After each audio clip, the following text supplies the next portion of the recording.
o ambiente pode estar escuro, mas a luz que Deus colocou dentro de você é mais forte. Muitas vezes somos colocados em ambientes difíceis, lugares difíceis, não para sofrer, mas para iluminar o ambiente.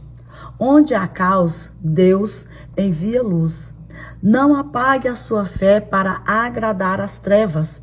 A palavra do Senhor nos diz em Mateus 5,14: vós sois a luz do mundo. Se o Senhor te colocou em um lugar difícil, é porque Ele tem um propósito de salvação, de cura, de libertação nesse lugar. Então, não saia da presença e do propósito que Deus determinou para a tua vida. Continue aí, mesmo sendo difícil. Se você quer brilhar para a glória de Deus, comente aqui: eu sou luz. Que o Senhor te abençoe.